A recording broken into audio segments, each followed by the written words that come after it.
का, जो एग्जाम के पॉइंट ऑफ व्यू से बहुत इंपॉर्टेंट क्वेश्चन है। देखो इसने बोला if A and B are -2, 2 and 2, -4, यानी इसने दो पॉइंट दे रखे ए और बी, उनके कोऑर्डिनेट भी आपको दे रखे। आगे बोला find the coordinates of P, आपको कोऑर्डिनेट फाइंड आउट करने किसके, पॉइंट पी के, सच दैट, जो इस तरह से दे रखा है AP = 3/7 of AB and P lie on the line segment, और जो P है वो उसी लाइन सेगमेंट AB के ऊपर है। तो मान लिया AB एक लाइन सेगमेंट है अपने पास, ये पॉइंट A है और ये पॉइंट क्या अपने पास, A के कोऑर्डिनेट आपको गिवन है -2, 2 और B के कोऑर्डिनेट आपको गिवन है 2, -4। अब इस लाइन पे, इस लाइन सेगमेंट AB पे एक पॉइंट है P, जो आप कहीं भी एज्यूम कर सकते हैं। मान लो ये पॉइंट है P, बिल्कुल मिडल में होना जरूरी नहीं है, कहीं भी हो सकता है ये पॉइंट P, लेकिन ये पॉइंट जो P है वो इस तरह से, किस तरह से डिफाइन है, इसने बोला कि जो AP = 3/7 A। तो इसने ये दिया क्या है, इससे अपने को क्या फाइंड आउट होगा, अपने को इससे ये फाइंड आउट होगा कि अपन रेशियो निकाल पाएंगे। किसका रेशियो, AP और BP का रेशियो।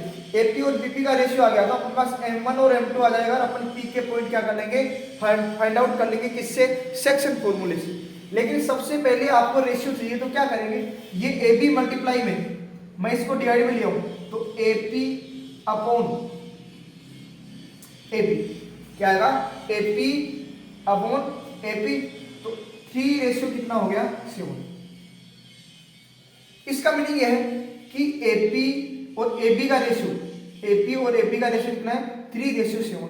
ये बोल रहा है कि A से लेके P तक की अगर डिस्टेंस अपन माने, तो A से लेके P, AP की वैल्यू कितनी है, 3, ये आपको दे रखा है 3, A से लेके P तक की डिस्टेंस।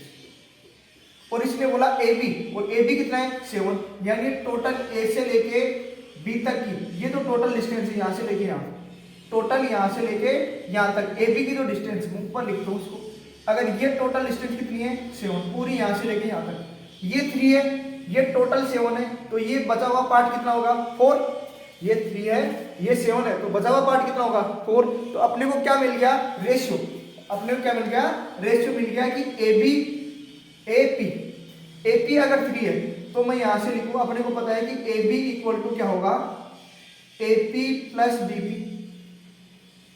AB को अपन लिख सकते हैं AP + BP, तो AB की वैल्यू यहां से कितनी लिख दिया अपन, 7, AP की वैल्यू कितनी है, 3, तो यहां से अपने पास किसकी वैल्यू आएगी, BP। अगर आपको BP निकालना है तो 3 प्लस का इधर आएगा तो किसका हो जाएगा, माइनस का, तो BP की वैल्यू आपके पास कितनी आ गई, 4, BP की वैल्यू कितनी आ गई, 4। तो अपने पास रेशियो आ गया, AP दे रखा है 3 और BP की वैल्यू कितनी आ गई, 4, यानी आपके पास M1 और क्या आ गया, M2, बस इतना सा। इस जो ये दे रखा था, इस प्रॉपर्टी का यूज करके अपन ने क्या निकाल लिया, BP की वैल्यू निकाल दी, वो कितनी आ गई, 4। तो अपने पास रेशियो आ गया 3:4। अब आपको इसके कोऑर्डिनेट अपने लेट कर लिए कि x, y, इसके कोऑर्डिनेट क्या है, x, y। अब क्या लगा देंगे, सेक्शन फॉर्मूला, और सेक्शन फॉर्मूला क्या है, section formula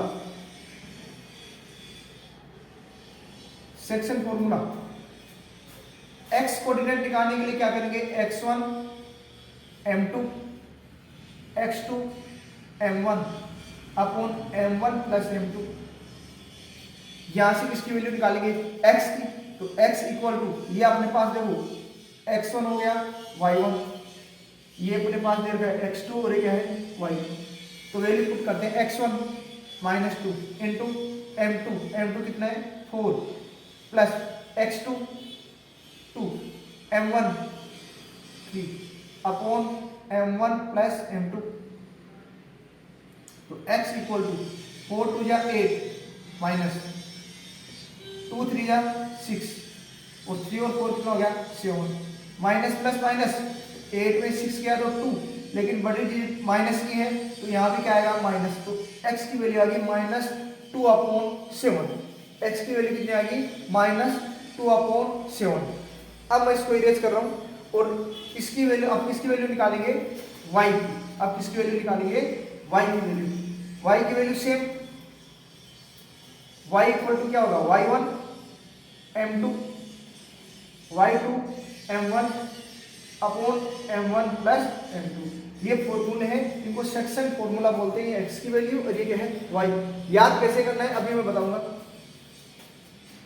y equal to y1 minus 2 m2 4 y2 minus 4 और m1 कितना है 3 upon m1 plus m2। Value put हो गई, वैल्यू पुट हो गई। अब इनको सोल्व करते हैं। y 4 2 जा 8 माइनस का, देखो माइनस प्लस माइनस 4 3 जा माइनस प्लस माइनस 4 3 जा 12 अपॉन 3 और 4 कितना हो गया 7 माइनस माइनस प्लस 12 और 8 कितना हो गया 20, लेकिन वैल्यू किसकी आएगी माइनस की, तो माइनस 20 अपॉन 7। तो अपने पास पॉइंट P आ गया, क्या आ गया, पॉइंट P के जो कोऑर्डिनेट है वो आ गया, x की वैल्यू आएगी माइनस 2 अपॉन 7 एंड y की वैल्यू आएगी माइनस 20 अपॉन 7। ये किसके कोऑर्डिनेट आ गए, पॉइंट P के कोऑर्डिनेट आ गए minus 2 upon 7 and minus 20 upon 7। तो ये क्वेश्चन भी एग्जाम की के लिए इंपॉर्टेंट है। होगा कैसे मैंने बता दिया। अब बात ये आती है कि सेक्शन फॉर्मूले को याद कैसे रखें। तो देखो सेक्शन फॉर्मूले को याद रखने की सबसे सिंपल ट्रिक क्या है, इरेज करता हूं मैं फिर बताता हूं। देखो आप जैसे आपको निकालनी है x की वैल्यू, किसकी वैल्यू निकालनी है x की, तो x की वैल्यू निकालनी है तो यहां पर लिखना आपको x1 प्लस x2 और नीचे आपको लेना है m1 plus m2। Simple. y की वैल्यू ऐसी करनी है, आपको लेना y1 प्लस y2 अपॉन में वो रहेगा m1 प्लस m2। अगर आपने x1 लिया है तो आपको m2 लेना पड़ेगा, और अगर आपने x2 लिया है तो आपको m1 लेना पड़ेगा। ऐसे अगर आपने y1 लिया है तो आपको लेना पड़ेगा m2, और आपने y2 लिया तो लेना पड़ेगा m1। ऐसे सिंपल तरीके से ये सेक्शन फॉर्मूले को आप क्या कर सकते हो, लर्न कर सकते हो। और ये एक और इम्पोर्टेंट क्वेश्चन अपने किया